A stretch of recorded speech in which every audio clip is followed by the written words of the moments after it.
घुटं करायचं म्हणून मिक्सरच्या भांड्यामध्ये हिरवी मिरची, लसूण, कोथिंबीर हे करायला घेतलं आणि मिक्सरचं भांडं खराब झालं आहे. तर आता हे सगळं मिक्सरचं भांड्यातलं जे काही सगळं मिश्रण मी घेतलेलं आहे ते आता मी माझ्याकडे एक छानसा माझ्या मावशीने दिलेला खलबत्ता आहे, त्या खलबत्त्यामध्ये मी आता हे सगळं मिश्रण घेणार आहे आणि एक छानपैकी घुटं करणार आहे आता मी मस्त. तर आता बघूयात आपण, मी खलबत्त्यात आता हे सगळं घेऊन मस्तपैकी कुटणार आहे. हे बघा, इथे आता खलबत्त्यामध्ये आपण हे सगळं कुटून घेणार आहे.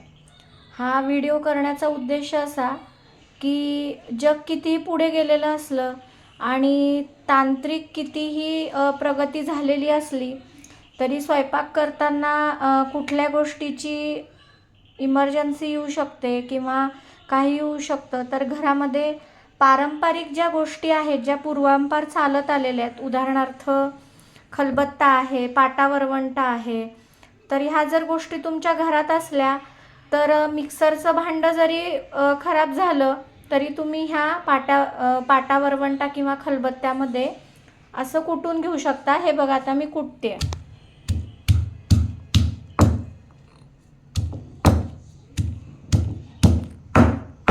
मी आता हे सगळं कुटून घेते. खलबत्त्यामध्ये छान आता हे असं वाटून घेतलेलं आहे आणि आता इथे कढईमध्ये तेल गरम करून ठेवलेलं आहे. ह्याच्यात आपण आत्ता घालणार आहोत मोहरी. तडतडली की जिरं घालायचं आहे.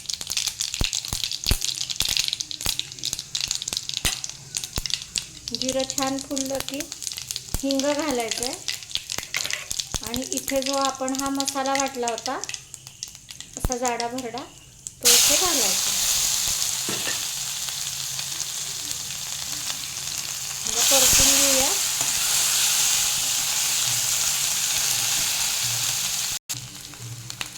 मसाला असा परतून झाला की ह्याच्यामध्ये आपल्याला हळद घालायची आहे.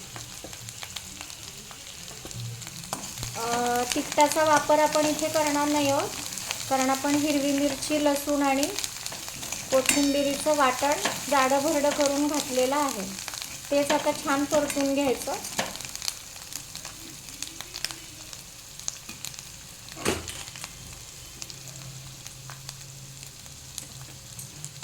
घुटं करण्यासाठी सालाची डाळ मी शिजून घेतली होती उडदाची, त्याचं पाणी आणि ते डाळ आता आपण घालणार आहोत.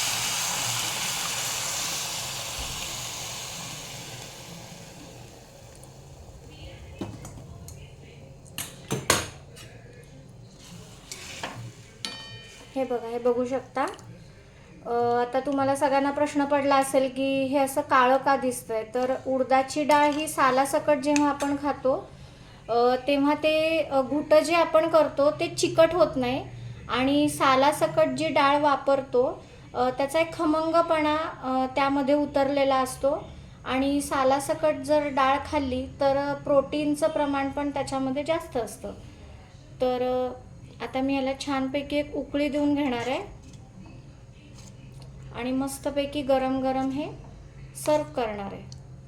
चला तर मग तुम्ही पण करून बघा उडदाच्या डाळीचं घुटं. धन्यवाद.